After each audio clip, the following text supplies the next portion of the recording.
Bonjour tout le monde, comment ça va? J'espère que vous allez bien, que vous survivez à cette époque absolument folle. On se retrouve aujourd'hui donc pour un podcast, un épisode improvisé ma foi. J'étais sur mon canapé et j'avais juste très envie de vous parler. Alors pas de bol, du coup ça a réveillé mon petit chaton qui du coup a un peu la folie, donc il se peut que nous soyons interrompus par le dit chaton, voilà. Elle s'appelle Billy d'ailleurs, donc la chérie des petits cœurs parce qu'elle est trop mignonne. Ma chaise fait du bruit aussi, mais bon, j'enregistre assez tard le soir, donc j'espère qu'on ne sera pas trop dérangé.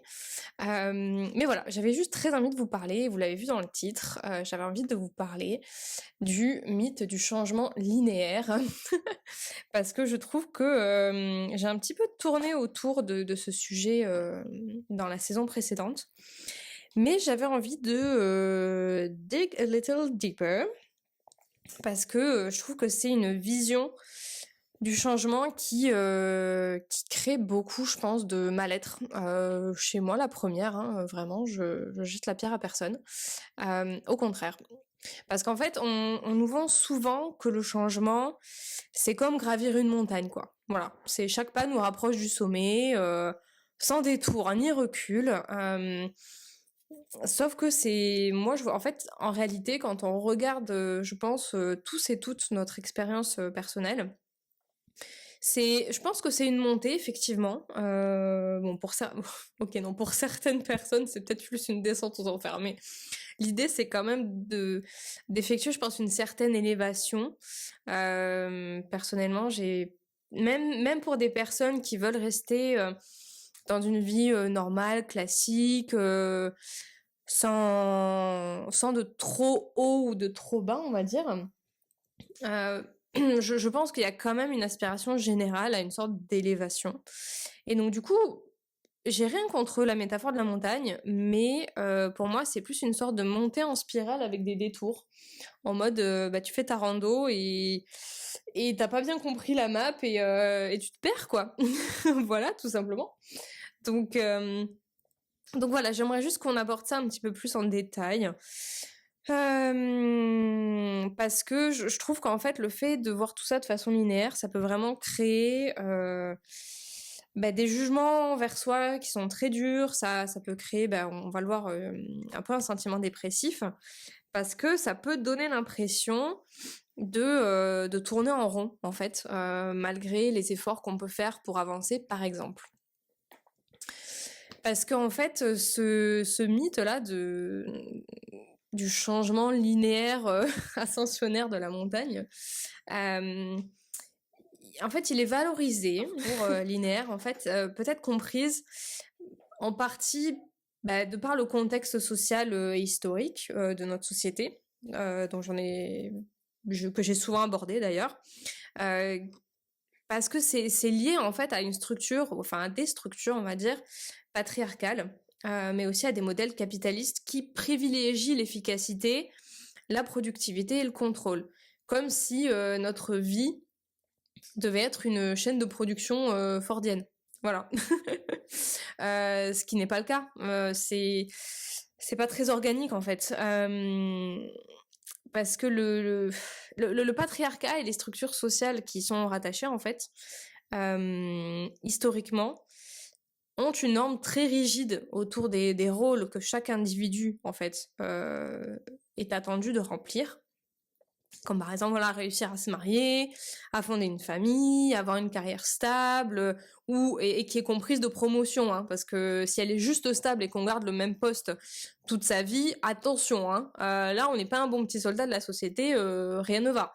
Il faut qu'il y ait des promotions, sinon c'est pas intéressant. Donc en gros l'idée est de commencer stagiaire et de finir patron de la boîte, hein, voilà.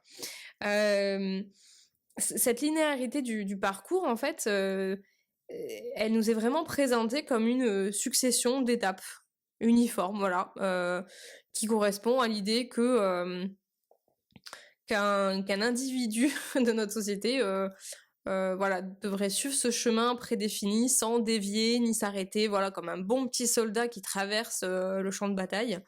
Et en fait, ce modèle, il est vraiment utilisé pour maintenir des structures de pouvoir et de contrôle, comme je l'ai dit, parce que en offrant une sorte de recette, en fait, qui minimise un petit peu la diversité des expériences humaines.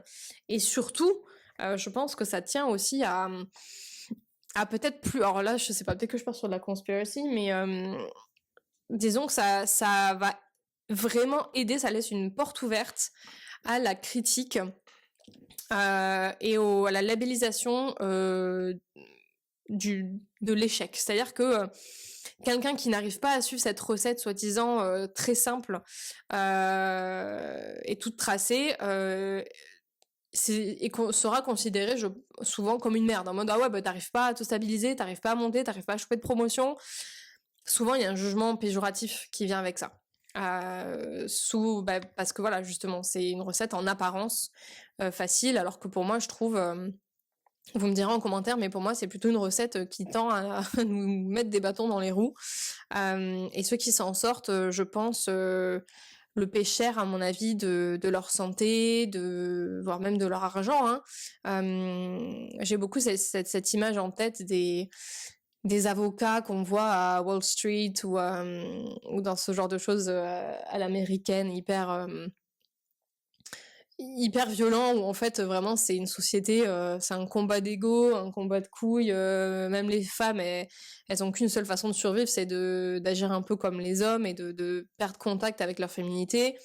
Voilà, c'est cet univers un petit peu de requin où on commence à travailler pour le district attorney et puis après on monte dans les grosses boîtes privées et on nage parmi les requins. Vous voyez un peu cette image, en fait comme la série Suits, en fait, voilà. Littéralement c'est ça. Je pense que c'est une série qui a très bien encapsulé, je sais plus comment on dit, cette essence-là. Et je trouve que c'est une très bonne illustration du patriarcat et du capitalisme et on voit très très bien à quel point ça dessert tout le monde en fait, vraiment tout le monde, et que personne est en contact avec ses émotions et que du coup ils savent pas les gérer, et c'est au final les émotions qui dictent tout avec l'ego, quoi. Parce qu'en fait, dans un monde capitaliste, le concept de changement linéaire, ça correspond vraiment à l'idée de productivité continue, et donc d'assurer un rendement continu, donc travailler sans relâche, atteindre toujours plus, faire toujours plus vite, pour remplir les poches de peu de personnes au final. Hein. Et du coup, la réussite personnelle, elle est souvent mesurée par des résultats tangibles, visibles. Donc, comme je disais tout à l'heure, la carrière, les finances, le statut. Voilà, on a encore aujourd'hui la distinction entre, même quand on est inscrit à France Travail, ou quand on est dans l'administratif, il y a une distinction entre voilà ouvrier, libéral, cadre, quoi. Voilà. Alors, en soi, la distinction n'est pas péjorative, c'est comment elle est réceptionnée et traduite dans notre société. Parce qu'en soi, oui, ce sont des jobs différents qui ont différents, comment on dit, requirements. Démerdez-vous pour traduire. Donc oui, ça c'est la réalité des métiers. Mais par contre, ce qui n'est pas forcément, ce qui ne va pas de soi, selon moi, c'est que ce soit hiérarchisé à ce point. Ce discours communiste à 2h du matin, laisse tomber. On est là pour ça en même temps, un petit peu. Donc voilà, pour moi, en fait, c'est cette idée que la réussite personnelle, elle est mesurée par des résultats tangibles et visibles. Ça renforce l'idée qu'il n'y a pas de place pour l'échec ou la stagnation, et que si tu t'écartes de ce chemin entre guillemets droit, tu perds du temps, tu n'es pas productif, t'es un boulet pour la société, ce qui crée une pression énorme en fait sur les individus qui peuvent se sentir en dehors de cette norme. Et même ceux qui y sont en fait, hein. Parce qu'honnêtement, on n'en parle pas assez, mais ceux qui sont en plein dedans, ils en souffrent aussi, hein, honnêtement. La dépression, à cause de ce système, à mon avis, n'épargne personne. Littéralement. Puis pareil aussi, je voudrais parler un petit peu du rôle des récits inspirants, hyper simplifiés, comme on peut voir dans certains films ou réseaux sociaux. Et on en voit beaucoup en fait. Ces récits simplifiés, entre guillemets, de réussite qu'on nous présente à travers les médias. Euh, un peu moins la littérature, c'est un autre sujet, je pense. Euh, en fait, pour moi, ils ont largement contribué à la normalisation de ce parcours-là. Alors, je dis pas qu'il n'était pas présent dans les livres, hein. Il a beaucoup été advertisé par le rêve américain, la ruée vers l'or, et voilà, on a eu des romans dessus, il y avait des feuilletons dessus dans les journaux, donc voilà. Mais je pense que c'est peut-être un truc un peu à part. Puis là, je parle vraiment de notre société actuelle. Bon, il y avait aussi des films à l'époque, mais bon, bref, vous m'avez compris. Je suis pas là pour vous faire un plaidoyer d'avocat. On discute tranquillou, ok? Euh, ouais, en fait, la majorité des récits de réussite, je trouve en fait que ceux qu'on trouve dans les films, dans les biographies, ou même les témoignages en ligne, ils suivent un schéma classique qu'on retrouve toujours. C'est un individu part d'un point A, souvent difficile, modeste, traverse des épreuves, puis atteint un sommet, donc réussite, gloire, reconnaissance, tout ce que vous voulez, promotion, gros chèque. Et en fait, cette structure en ligne droite, elle fait partie intégrante de l'imaginaire collectif. Et même moi, hein, j'en fais les frais hein, actuellement aussi, c'est pour ça que j'en parle, malgré le fait que j'ai quand même eu cette éducation qui m'a apporté un sens critique, et voilà, j'arrive à avoir ma propre pensée, mais malgré tout, j'ai ce biais-là, quand même, en fait. Euh, Parce que c'est tellement valorisé, cette idée de triomphe sur l'adversité, mais dans la réalité, en fait, ces succès ne sont que la partie visible de l'iceberg. La plupart des changements dans la vie ne sont pas une série de victoires linéaires comme des dates sur une chronologie, quoi. Ce sont des expérimentations, des ajustements, des réajustements, des cycles qui prennent du temps, en fait. Et même les personnes qu'on peut voir sur LinkedIn ou sur les réseaux, qui vont quand même nous dire ouais mais moi je suis pas arrivée là comme ça du jour au lendemain, trial and errors, bla bla bla. Alors oui, mais je trouve qu'ils romantisent, romanticize, et ils lisent quand même beaucoup le parcours dans beaucoup de cas. C'est rare qu'ils montrent tous vraiment le challenge que ça a été. Alors des fois ils vont nous montrer le challenge physique que ça a été. Voilà, par exemple, j'ai suivi un youtubeur. Non, c'est pas vrai parce que lui il a quand même montré un autre challenge, mais souvent c'est le challenge extérieur, je trouve, qui va être montré. C'est-à-dire voilà, j'ai vécu dans des conditions matérielles difficiles. Tout ça, mais je trouve qu'on parle beaucoup moins du challenge émotionnel et mental qui font partie du voyage, quoi. Je trouve que c'est moins montré. Parce que aujourd'hui, les réseaux sociaux, en fait, on voit que des success stories, en fait. Même si c'est un petit peu en train de changer, j'ai l'impression que ces récits de galère, même eux, en fait, même eux commencent à être un petit peu galvaudés, en fait. Parce que, justement, il y a aussi ce côté de... faut avoir galéré pour réussir, donc on va montrer un peu la galère. Mais même la galère, je trouve elle sera pas euh, depicted de façon honnête. Et c'est des gens qui, enfin souvent les gens ils se présentent comme ça en mode ben voilà, on a trouvé une formule magique. Non les gars, je suis très dubitative des gens qui viennent avec ce label de la formule magique qui réussit pour tout le monde dans tous les cas quoi. Voilà, donc la carrière florissante, la vie parfaite, des voyages, blabla. Souvent, cette image, en fait, elle est soigneusement cultivée, c'est du marketing pour cacher les échecs, les moments de doute. Euh, les réseaux sociaux, ils véhiculent vraiment ce mythe selon lequel, en fait, la vie doit se dérouler sans trop de heurts, et quand il y en a, il faut que ça serve justement cette ascension linéaire, ce chemin linéaire, en fait. Et quand c'est montré, je trouve que ça reste dans le but de servir cette trajectoire-là, plus que dans le but de vraiment montrer les cycles. Et alors je généralise, hein, je sais que c'est pas le cas de tout le monde, les gars, on se calme. Mais je trouve que voilà, quand on montre vraiment les galères, alors on n'est pas obligé de les montrer en temps réel, bien évidemment, mais montrer ses émotions et parler de ses doutes, bon, c'est pas évident à faire comme exercice déjà, on se l'accorde. mais je trouve que la façon dont c'est montré souvent est un peu trop scénarisée. Voilà. Voilà. Je vais dire ça parce que je tourne en rond sur mon idée depuis 5 minutes. Mais pour moi, c'est ça. Voilà. Et du coup, ce mythe, en fait, il tourne là, il est là, comme ça, partout, et je trouve qu'il crée une pression sociale énorme, en fait, pour répondre à cette norme, particulièrement pour celles et ceux qui ne suivent pas un chemin direct, un chemin typique, on va dire, soit par conditionnement social, soit parce que c'est juste pas possible. Toutes les personnes neurodivergentes, elles n'ont pas le choix en fait.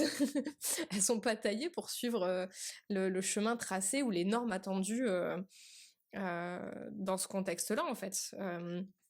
On y reviendra aussi dans un autre podcast, mais il y a toute une flopée de personnes qui sont considérées comme atypiques, mais par rapport à cette norme dont je parle depuis tout à l'heure. En fait, en soi, c'est les personnes neurodivergentes dont je fais partie. Pareil, on y reviendra. Dans la nature, c'est pas des boulets, c'est pas des galères, c'est pas en fait, la neuroatypie, elle est renforcée par justement la société totalement inadaptée à la différence dans laquelle on vit. Si on était tous revenus à l'état, je pense, avec moins de technologie, bon déjà on aurait moins de stimuli, mais bon. Ok, bon ça ce sera un autre podcast, parce que là je sens que pour le coup on est parti sur une divergente de 4 heures. Donc on y reviendra, si vous avez envie d'entendre cette tangente, lâchez des pouces, lâchez-moi des commentaires. Vos désirs sont des ordres, voilà. En fait, on va revenir un petit peu sur ce que je disais. Parce qu'en fait, pour moi, il y a aussi une autre raison pour laquelle on valorise en fait un peu ce parcours linéaire, et c'est tout bêtement la peur de l'échec. En fait, en réalité, l'échec est souvent perçu comme une erreur. Voilà, comme quelque chose à éviter à tout prix, comme si chaque erreur était un saut dans un précipice et qu'on ne pouvait pas faire CTRL-Z. Voilà, il n'y a pas de cheat code. Pourtant, cette peur, elle peut être... Enfin, pourtant, je sais pas pourquoi je dis pourtant, mais cette peur peut être très paralysante et empêcher de voir le processus de vie sous un autre angle, et souvent un angle plus doux, en fait, plus bienveillant et plus clément envers soi, en fait. Mais le problème, c'est que l'échec est portrayé comme soit une perte de temps, soit que t'es qu'une merde. Voilà, en gros. Hein. C'est-à-dire qu'on nous apprend souvent que si on fait des erreurs, si on prend des détours, c'est du temps perdu. Voilà. Et moi, la première, il y a des fois vraiment... moi, je suis pas bélier pour rien non plus. Des fois, je veux juste pouvoir tracer ma route. Des fois, j'ai envie de prendre l'autoroute et j'ai pas envie de prendre les petites routes bucoliques où je fais des détours, où j'ai plus de GPS, où du coup Waze me perd. Voilà, des fois, moi aussi, j'ai envie de prendre l'autoroute. Mais le problème, c'est que cette notion de perte de temps, en fait, est en grande partie liée à la pression de la productivité. Parce que dans un autre contexte, pourquoi on aurait besoin d'aller si vite, en fait? Et pourquoi il y aurait cette notion de perdre du temps par rapport à quoi? Alors oui, certes, on meurt tous à la fin. Ok. It's a given. Mais il y a vraiment, enfin pour moi, vous me direz si vous êtes pas obligé d'être d'accord, hein, mais pour moi, cette notion de perte de temps, c'est en corrélation avec cette notion de productivité. Mais en réalité, prendre du temps pour expérimenter, se perdre, se redécouvrir, mieux se connaître, pour moi, c'est essentiel pour évoluer, en fait. Et du coup, chaque détour est là pour nous apprendre quelque chose de précieux. Alors, et encore, même là, le terme de détour, même là, je pense que même là, moi, je me fais avoir. Parce que je pense que c'est pas le mot détour qu'il faudrait que j'emploie. Je sais pas lequel ça serait. Voilà, donnez-moi des suggestions en commentaire. Parce que j'ai l'impression que le mot détour est même là influencé par ce biais-là. Parce que voilà, en gros, chaque, entre guillemets, détour vient nous apprendre quelque chose de précieux, en fait. Alors pas forcément qui nous sera utile plus tard, ça j'en sais rien, honnêtement, je suis pas sûre. Même ça, je trouve que c'est un petit peu un pansement rapide qu'on met en mode non mais t'inquiète, ça c'est pour donner une raison à tout. Mais alors je dis pas qu'il y en a pas, je dis juste que des fois on n'est pas forcément obligé de le connaître, cette raison, voilà. Euh, Parce qu'en fait le truc c'est qu'on vit dans une société qui préfère valoriser les résultats, souvent immédiats, plutôt que de reconnaître l'importance du cheminement. Et c'est ballot, parce que c'est... Même si, voilà, on nous sort que Newton a trouvé la gravité avec sa pomme, que Tesla a trouvé je sais plus quoi par hasard. Enfin, le hasard, il a été créé par l'expérimentation aussi. Alors, même, et encore, même ça, c'est des mauvais exemples, parce que c'est un récit romancé, Newton et sa pomme, là, et beaucoup d'autres, en fait. Mais vous voyez ce que je veux dire. Vous voyez ce que je veux dire ou pas? Parce qu'en fait, le truc, c'est que la notion de progrès est, du coup, de facto, vue comme linéaire, en fait. Le progrès est perçu comme une avancée continue. Tu peux expérimenter, mais du moment que l'expérimentation est vers l'avant, en fait. Pas vraiment avec des reculs ou faire des étapes en arrière. Pourtant, dans de nombreux domaines, personnels, pro, créatifs, et même scientifiques, les régressions ou les pauses font partie intégrante du processus, en fait. Et c'est pas un échec, c'est une phase d'ajustement nécessaire pour mieux repartir. Voilà, c'est comme si on scannait un... Imaginons, ok, j'ai une métaphore pour vous, bougez pas. C'est comme si on essayait de scanner un site archéologique, voilà, avec un scan topographique et tout. Mais des fois, il faut revenir en arrière pour rescanner cet endroit-là, pour mieux le voir, pour mieux le comprendre. Et le fait de revenir sur place, ce sera plus efficace que de juste, des fois, ajuster la photo après en post-prod. Parce que sur place, on est présent avec son corps, on est présent avec ses pensées, avec ses émotions, on a l'outil en main, on a le sol sous les pieds, et on comprend mieux ce qui se passe. On peut mieux comprendre ce qui se passe. Voilà. Pour moi, c'est un peu ça, en fait. Donc voilà, c'est pas... Et le truc, c'est qu'en fait, les sociétés modernes, avec leurs attentes de succès rapides, minimisent énormément l'importance de ces moments-là, en fait, où on revient sur le terrain avec l'outil en main et qu'on repasse 15 fois au même endroit et qu'on reste 3/4 d'heure dessus à chaque fois, quoi. Voilà. Alors que c'est essentiel pour s'orienter, pour moi. Et je me parle aussi à moi-même, hein, je suis vraiment pas là pour donner des leçons. Parce que voilà, je vous fais ce podcast aussi mu par des réflexions, des sensations personnelles sur lesquelles je vais venir plus tard. Mais moi, je trouve ça vraiment absolument fou que on nous fasse bouffer, comme on nous gave comme des oies de ce mythe du changement linéaire, alors que la vie est clairement cyclique. Les saisons, les lunes, je sais pas, même l'année, il est pas linéaire, quoi. Enfin, bon. Enfin, pour moi, si on prend 5 minutes, le temps de s'arrêter, de regarder autour de soi, il y a quasiment rien de linéaire, quoi.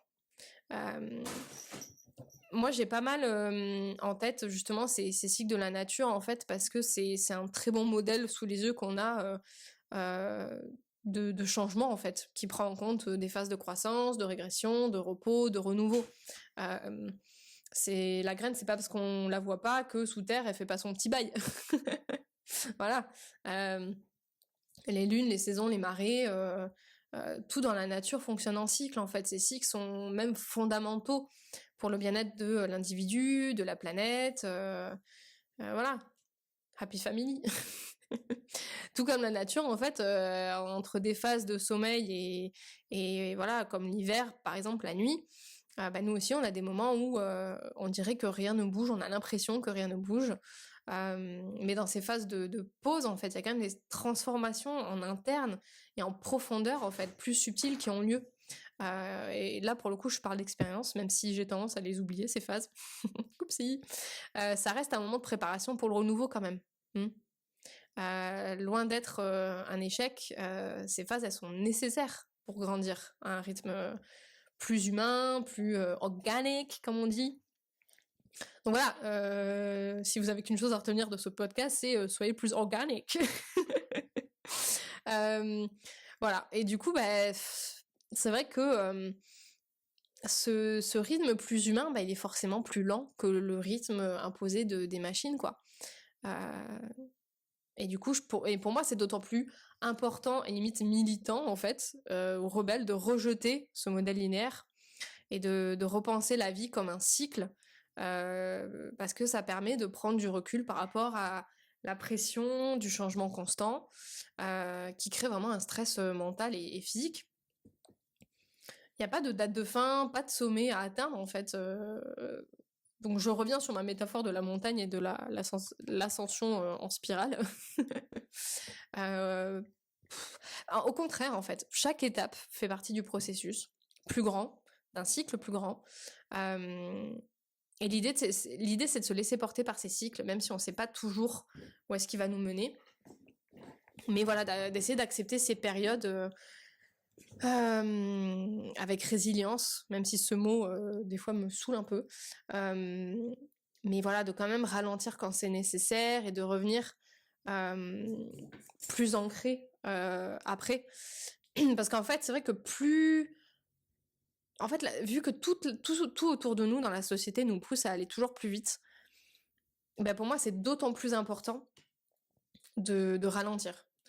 Et je sais que c'est pas facile, croyez-moi, je suis la première à travailler dessus, sur le fait de ralentir mes pensées, ralentir mes attentes. C'est un chemin personnel, c'est un sacerdoce, hein, voilà. Mais si vous voulez, en déconstruisant un peu et en ralentissant, on déconstruit ce mythe du changement linéaire. On réalise que la vie est plus complexe, mais aussi plus fluide. Et que c'est un petit peu un enchevêtrement de cycles naturels comme les images qu'on a des Celtes, vous savez, où il y a des volutes, des trucs imbriqués les uns dans les autres, tout ça. Parce qu'en fait, cet enchevêtrement de cycles, souvent naturels, hein, si on les écoute, ça va naturellement quand même nous pousser à une évolution. Alors attention, évolution, ascension, c'est pas forcément la même chose, d'accord? On y reviendra, ça aussi, c'est un sujet de Backel, vous avez 4 heures. Mais voilà, donc si vous voulez, évoluer, ça veut pas dire le faire de manière droite et prédéfinie. Voilà, c'est selon le rythme propre de chacun et de chacune. Et ces détours, ces retours en arrière, ces moments d'apparente stagnation font partie intégrante en fait de notre parcours. Et peut-être qu'au lieu de regarder la vie comme une ligne droite, on devrait peut-être commencer à la voir comme, je sais pas, une spirale quand même. On va rester sur la spirale qui nous emmène petit à petit vers un endroit plus riche et plus en phase avec qui on est vraiment. Sauf que pour se diriger vers cet endroit-là, ça se mord la queue. Enfin, ça se mord la queue. La réponse est dans le problème, ou le problème est dans la réponse. C'est-à-dire que pour aller vers un endroit qui nous correspond le mieux, il faut apprendre à bien se connaître. Et pour bien se connaître, il faut passer par plusieurs étapes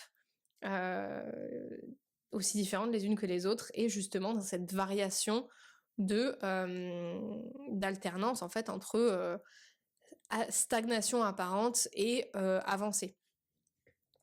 Voilà. Mais ça nécessite un mental, je pense, d'athlète. De toute façon, être humain, pour moi, c'est un petit peu... ça relève un petit peu de l'athlétisme, hein, quand même, je trouve, à bien des égards, surtout dans la société dans laquelle on vit, hein, comme on vient de voir. Mais voilà, enfin moi en tout cas, du coup, pour basculer un petit peu brièvement sur mon expérience personnelle,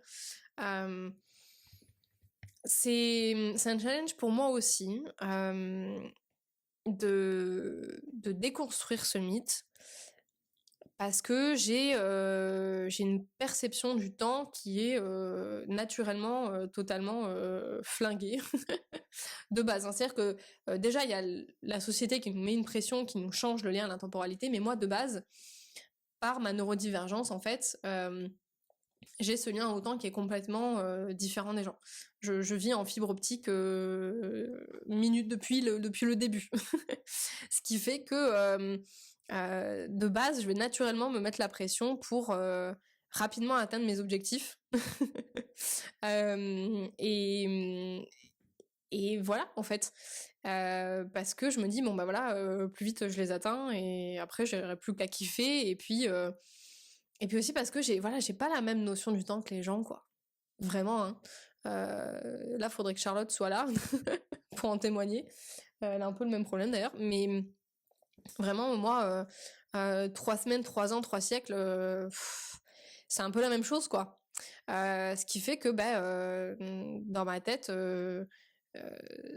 c'était évident que j'allais prendre ma retraite à une petite trentaine d'années, parce que j'aurais réussi tous mes objectifs. Alors, il y a un petit peu, je pense, de cette pensée-là, c'est un mix, je pense, entre la foi en soi qu'on va réussir du premier coup, mais il y a aussi le revers de cette médaille, c'est que, en tout cas, à titre personnel, ça vient aussi toucher la corde de la sécurité. C'est-à-dire que si je continue d'aller vite, si je continue d'avancer, d'objectif en objectif, ou même physiquement en fait, hein, voilà, j'ai fait pas mal de pays, il y a une notion un petit peu, c'est un peu comme les proies qui ont tout le temps besoin d'avancer, qui peuvent pas trop rester au même endroit, au même moment, trop longtemps. Parce que c'est risqué, quoi. Alors moi, qu'est-ce que je risque? Je vous le demande, pas grand-chose, hein. Je suis pas en bas de la chaîne alimentaire. Mais voilà, si vous voulez, c'est cette problème de perception du temps et ces ambitions et ces attentes que j'ai envers moi-même.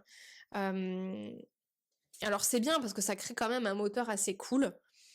Mais le problème, c'est que dès que ça se passe pas comme j'ai prévu dans ma tête, ce qui est rarement le cas, hein, on est d'accord, ça donne vraiment l'impression de stagner. Et surtout, il y a un gros jugement qui vient.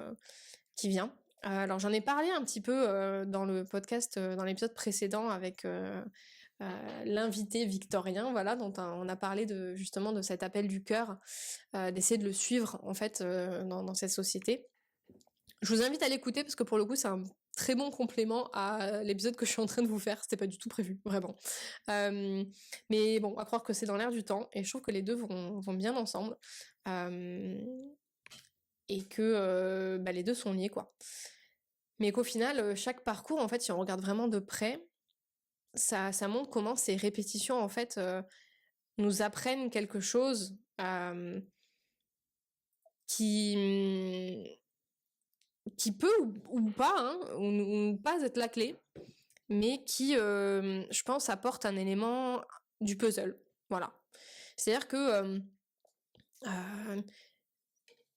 en fait, j'ai souvent cru que j'avais cette vision de la big picture, alors qu'en fait, je regardais qu'un bout de la big picture, parce qu'on peut pas avoir la full big picture. On est qu'humain, on peut avoir des rêves, des ambitions, tout ça, mais vraiment pour moi, le grand dessin, vraiment, on l'aura pas. Et la preuve, parce que ça se passe rarement comme on a prévu que ça se passe. Et pourquoi ça se passe rarement comme on a prévu que ça se passe? Neurodivergent, ce ou pas, c'est parce qu'au final, on est zoomé que sur une partie de l'image. Et qu'on oublie que chaque chose qui nous arrive est comme justement cette pièce du puzzle qui vient compléter un petit peu l'image. Pardon, j'ai été interrompue par le petit chat qui, elle, pour le coup, est pleine de ressources.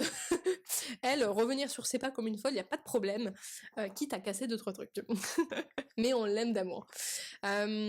Donc voilà, c'était un peu brièvement ce dont je voulais vous parler.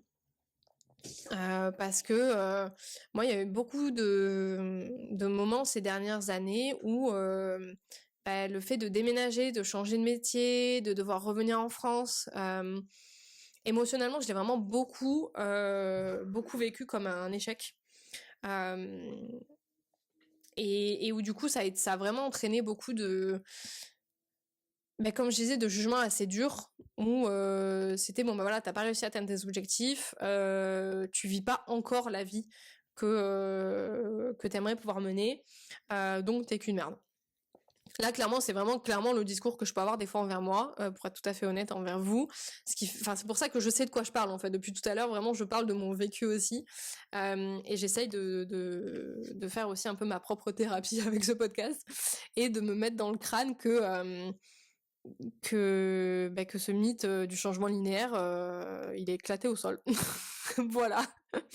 Et que je pense que si il n'y avait pas ce lien-là au changement, je pense que ça m'aurait évité vraiment certains états dépressifs. Une fois encore, neurodivergence ou pas, voilà, ça reste plus ou moins indépendant, on va dire. Parce que je pense que c'est quelque chose qui touche tout le monde, qu'on soit neurodivergent ou pas. C'est juste que c'est renforcé quand on est neurodivergent, je pense. Mais qu'on galère tous et toutes, en fait, avec cette vision du changement linéaire. Et que vraiment, vraiment, si j'avais pas grandi dans cette société où c'était la base et où c'était la norme, j'aurais pas considéré certains de mes choix et certaines des choses qui me sont arrivées dans ma vie comme forcément un retour en arrière ou des échecs. À débattre, mais je ne pense pas. Alors je mets pas tout sur le dos de ça, hein. J'espère que vous avez bien compris, hein. Je prends ma part de responsabilité. J'ai moi-même ma propre mon propre folklore intérieur, on va dire, qui m'a pas aidé pour le coup, mais qui sert quand même un but. Oh, Billy. Ah là là, le chaton. Des fois, je me dis, franchement, juste un chaton, ça serait pas mal. On joue, on fait des petits drifts dans l'appartement, on griffe les canapés, et on dort. Bon, voilà. Est-ce que j'ai d'autres choses à vous dire? Ça fait combien de temps que je vous parle là? 30 minutes, 38 minutes. Alors, on avait des choses à dire, la dame, dis donc. Et encore, je sais pas si j'ai été claire, j'ai l'impression de m'être beaucoup répétée et d'être un peu tournée en rond. N'hésitez pas à faire suite et à rebondir sur certains de mes propos, hein, vraiment, ça m'intéresse de continuer la discussion en commentaire. Pas que pour le référencement, ok, mais parce que ça m'intéresse de discuter et d'entendre différents points de vue. C'est pour ça que j'ai ce podcast, hein, et que j'ai des invités. C'est vraiment ça qui m'intéresse. J'aime bien vous parler des fois seul comme ça, entre nous, hein, bien sûr, mais j'aime bien les tables rondes, voilà. Et j'espère vraiment pouvoir en animer plus, avec plus de gens que une par une, plus de personnes. Mais bon, on commence petit à petit, voilà, hein, on revient en fait au final sur nos pattes. On commence tout petit et puis après, voilà, une petite croissance tranquillou, voilà. Et je pense en même temps en soi, la croissance vers le haut, elle est pas si déconnante si on regarde, je sais pas, les arbres et les plantes, tout ça. Et des fois, j'aime bien effectivement comparer les choses justement aux arbres, aux plantes, parce que je les aime bien et que j'ai besoin d'ancrage aussi. Mais des fois, c'est pas forcément approprié, parce que on n'est quand même pas des plantes. Voilà, on est une substance organique, certes, mais on n'est pas des plantes. Et donc, faut pas oublier la complexité de ce qu'est la réalité d'être un être humain, voilà. Qui a ses bons et ses mauvais côtés, mais je trouve que ça doit être plus reposant d'être une plante quand même. Moi, je trouve qu'être un être humain, c'est vraiment beaucoup de maintenance. Voilà, vraiment beaucoup, beaucoup, beaucoup de maintenance. Ok. Bon, je crois que c'est à peu près tout. Je sais qu'il y a d'autres choses qui vont venir plus tard quand j'aurai la tête posée sur l'oreiller, bien évidemment. Mais au pire, je ferai une seconde partie à ce podcast, tout simplement. Voilà, voilà. Bon, écoutez, j'espère que ce podcast impromptu spontané vous aura plu. J'ai hâte vraiment de vous lire en commentaire. Et puis j'ai hâte de vous retrouver pour le prochain épisode. Et puis d'ici là, prenez bien soin de vous, de votre tête, de vos émotions, de votre cœur et de votre corps. Voilà, des bisous.